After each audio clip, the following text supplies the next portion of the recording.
Hello everyone, welcome to another video. First things first, I'm so sorry about the reflection in my glasses.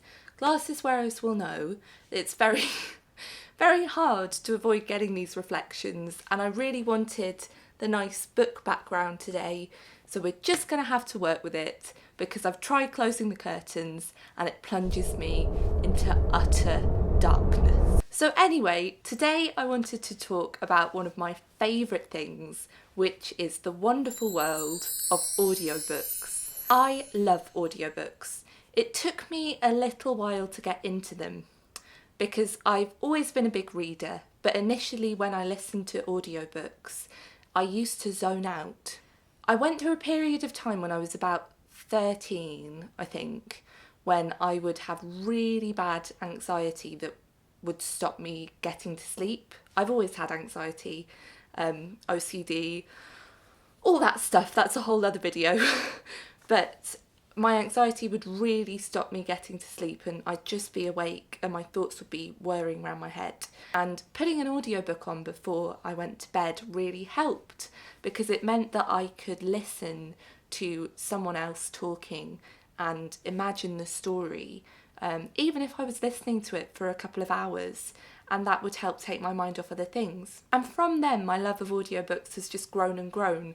They are brilliant for listening to when you're commuting, when you're doing art at the same time, and I just love them. They help me read a lot more as well because it means I'm making the most of all those little moments of time. So today I wanted to talk you through a few of my favourite audiobooks in the hope that they might inspire you to try them.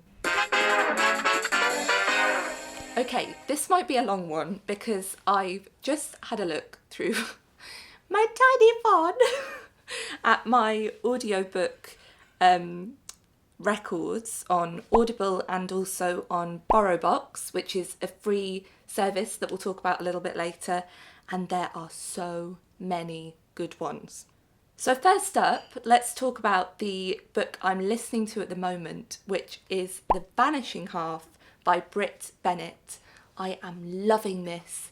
The narration is so good. Whoever the lady is who does the narration is fantastic. She does all of the voices brilliantly, and they're voices from a wide variety of cultural and demographic backgrounds, and she just nails them. I love it. I can't wait to finish this one. I've got 2 hours left, and hopefully I can talk about it properly once I've finished it. The next audiobook that I loved was Water for Elephants by Sarah Gruen. This is a book set in a circus, and a lot of the strands of the story are actually based on truth. But the man who reads the audiobook, there are two of them. There's one who is an old man and one who's a younger man, because the story is told in two parts. And both of them were brilliant. I really recommend that audiobook. Then we need to talk about Hag. So this is a collection of short stories exploring folklore, and I love it. And Audible recorded a series of them. Unfortunately, they didn't record all of them, but they recorded most of them, and I really enjoyed them. I really enjoyed the different voices, the different accents that were used, because each story is told by a different woman, and they're fantastic because they're not very long. I think each one is about an hour or less, so they're really good to put on if you're commuting into work or if you're on a lunch break. There were many a shift at Waterstones past upstairs, eating my microwave lunch and listening to Hag. They're just brilliant. That's something you're going to hear me say quite a lot, that things are brilliant or I can't recommend them enough.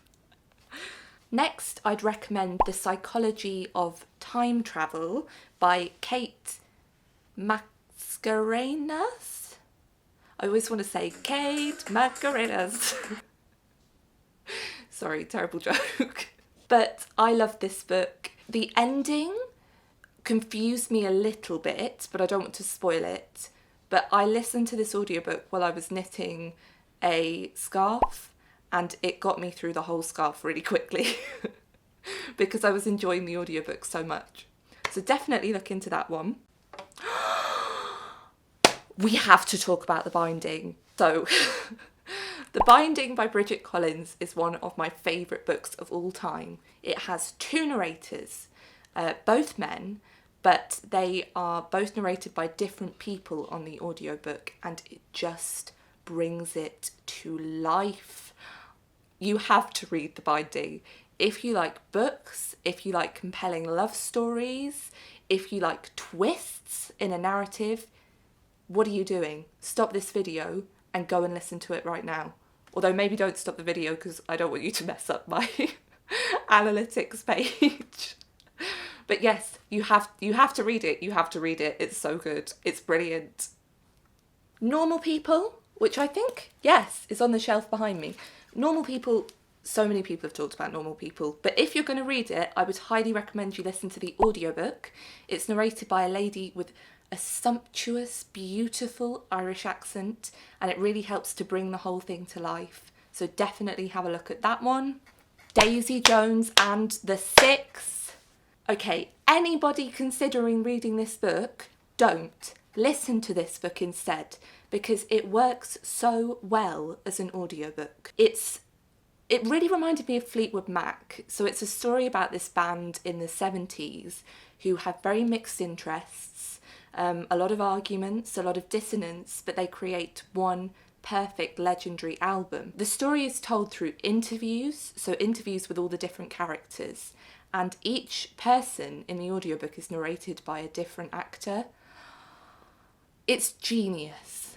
Also, apparently there's a Netflix series coming out of Daisy Jones and the Six, so if you want to get further enjoyment out of that, listen to the audiobook first. Where the Crawdads Sing, brilliant. The woman who reads this is a magician with her voice. It's fantastic. Highly recommend. Any book narrated by Neil Gaiman. He is a legend of audiobooks. His voice is like the English countryside with a little magical bookshop in the middle of it with smoke pouring out of the chimneys, all rolled into one. Perfect. Circe by Madeline Miller. A perfect audiobook.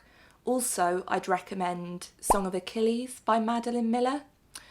I mean, both of them, two of my favourite books, but start with Circe because that is a brilliant example of a fantastic audiobook. I just fell in love with the character. You have to read it. I can't believe I nearly forgot to mention The Book Thief. Oh, this book is so good. It's so good. But if you're going to read it, please listen to it because the man who narrates it does such a brilliant job. It's the first audiobook that ever made me cry, and I mean like bawling my eyes out level crying, so you need to be emotionally prepared before you listen to it. But it's just fantastic. You have to listen to it, you have to. I mean, don't feel forced if you don't want to. But I really loved it. I really, really loved it. It was brilliant. The Knife of Never Letting Go by Patrick Ness. This was a fantastic audiobook, and it is the second audiobook that has made me cry. I didn't actually read the rest of the series because I was so furious about the bit that made me cry. Like I was just sat in my room crying hot, angry tears about this decision that Patrick Ness has made.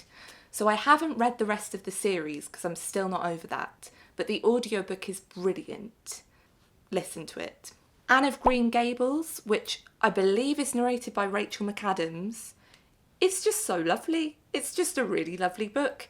And the narration really brings the sort of exuberant, fun, over-the-top character of Anne to life in the best possible way.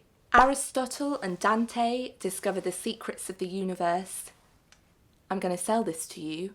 This book is narrated by none other than Lin-Manuel Miranda. Enough said. Let's move on. Girl, Woman, Other by Bernardine Evaristo. I listened to this one when I went on a short holiday to Aldborough, and the beaches were so packed that we just stayed indoors. Which is a bit sad, really. To give you some context, I had opened a car door into my eye and literally couldn't see anything. So the only thing I was good for was just lying in bed listening to this audiobook. Great holiday. But it was really brilliant, and each chapter is told by a different woman, although in third person. Highly recommend you check that out. Periods by Emma Barnett. Okay, that was completely the wrong sound effects, but it really made me laugh. It's brilliant. I had to write an essay about periods. Well, I didn't have to, I chose. I chose to write an essay about periods. And this book is a little bit mind-blowing. The statistics in it will make you question the patriarchy even more. It's fantastic. Rebecca by Daphne du Maurier.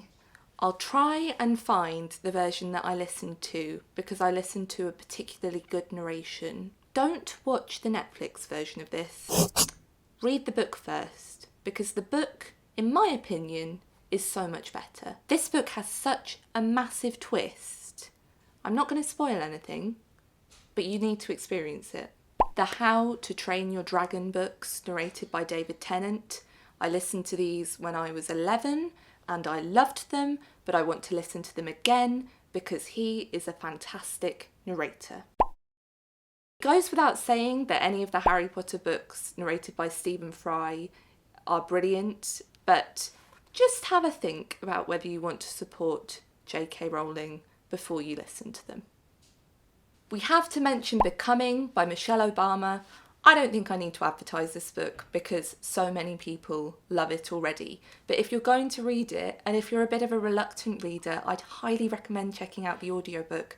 She tells her story with such emotion and passion that you just want to meet her at the end. I don't know if I would have finished the book if I hadn't listened to it because I was a bit daunted by political content because before I read it, I didn't really know much about American politics. But don't worry, it's just a story about Michelle Obama, her life, the choices she made, what she's learnt.